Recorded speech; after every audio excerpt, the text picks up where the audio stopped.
Del Evangelio según San Juan, capítulo 6, versículos del 52 al 59. En aquel tiempo los judíos se pusieron a discutir entre sí: ¿cómo puede éste darnos a comer su carne? Jesús les dijo: yo les aseguro, si no comen la carne del Hijo del Hombre y no beben su sangre, no podrán tener vida en ustedes. El que come mi carne y bebe mi sangre tiene vida eterna, y yo lo resucitaré el último día. Mi carne es verdadera comida, y mi sangre es verdadera bebida.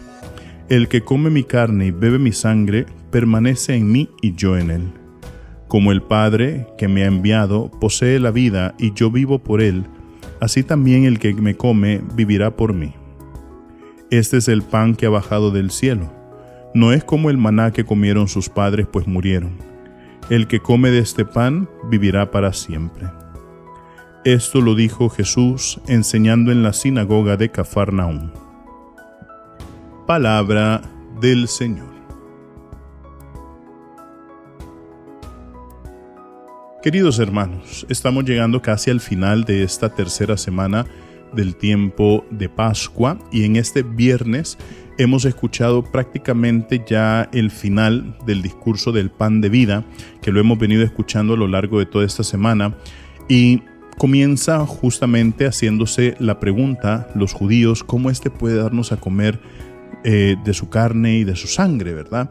Entonces hay que entender que la cultura judía en aquel entonces entendía las cosas de forma literal. Entonces entendía que el que come mi carne y bebe mi sangre es prácticamente comerse el cuerpo físico, ¿no?, de Jesucristo. Decía, bueno, y que era, a mí me va a tocar un dedo, me va a tocar un pedazo de codo, ¿qué es lo que me va a tocar si digo que me tengo que comer la carne de mi Señor Jesucristo, verdad? Entonces, o cuánta sangre tengo que beber, ¿verdad? Entonces, no se trata de entenderlo de forma literal, se trata de entenderlo de forma figurativa. A nosotros no nos cuesta entender esto porque 2000 años después, obviamente, han habido muchos quienes han ido profundizando sobre las palabras y las han ido explicando de modo muy claro, a modo tal de que nosotros podamos entenderlas. Pero recordemos que esto el Señor lo pronunció en la sinagoga de Cafarnaúm, como escuchamos al final del Evangelio.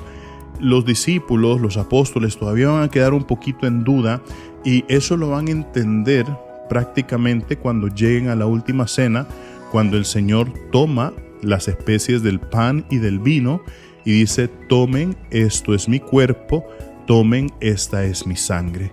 Entonces ya ahí los discípulos van a entender un concepto que en la iglesia ocupa una palabra difícil, pero que no es tan difícil, que se llama transubstanciación.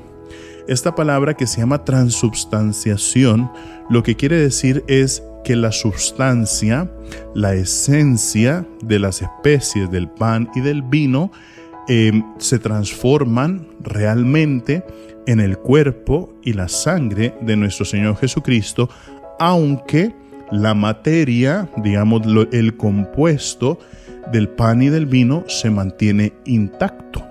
Es por eso que nuestros sentidos, la vista, el tacto, el gusto, el oído, el olfato, perciben pan y vino, pero los ojos del corazón son los que perciben realmente el cuerpo y la sangre de nuestro Señor Jesucristo.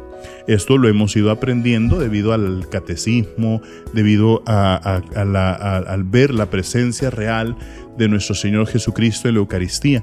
Nosotros nunca vamos a poder explicar el cómo. Yo no te puedo explicar a ti el cómo se convierte el pan en el cuerpo de nuestro Señor Jesucristo, cómo se convierte la sangre en nuestro Señor, el vino en la sangre de nuestro Señor Jesucristo. Te puedo decir, se convierten realmente por la invocación del Espíritu Santo al momento de que las especies son consagradas en la Santa Misa. Y eso nosotros lo percibimos con las virtudes o con los sentidos del corazón, ¿verdad? Así como nosotros percibimos las cosas reales en el mundo con nuestros sentidos, que las podemos ver, las podemos oír, las podemos oler, las podemos tocar, las podemos gustar. Así nosotros podemos percibir que nuestro Señor Jesucristo presente en las especies eucarísticas con los sentidos del corazón. ¿Y cuáles son estos sentidos? Son las virtudes, concretamente la fe, la esperanza y la caridad, que son las virtudes que el Señor nos ha regalado. Y eso nos transporta una vez más al inicio de la semana, cuando los judíos le preguntaban ¿qué es lo que tenemos que hacer para cumplir las obras de Dios? Creer en aquel a quien Dios ha enviado. Por eso nosotros creemos que cuando el Señor ha dicho esto es mi cuerpo a la especie del pan y esta es mi sangre a la especie del vino, realmente se ha transformado en su cuerpo, en su sangre. Y cuando el Señor ha dicho hagan esto en memoria mía, es algo que nosotros sabemos perdura hasta el fin de los tiempos. Por eso cada vez que se celebre una Eucaristía, cada vez que nosotros veamos al sacerdote consagrar las especies del pan y del vino, sabemos que realmente se van a transformar en el cuerpo y la sangre de nuestro Señor Jesucristo. Recuerden, mis queridísimos hermanos, nosotros somos lo máximo para Cristo. Así sea.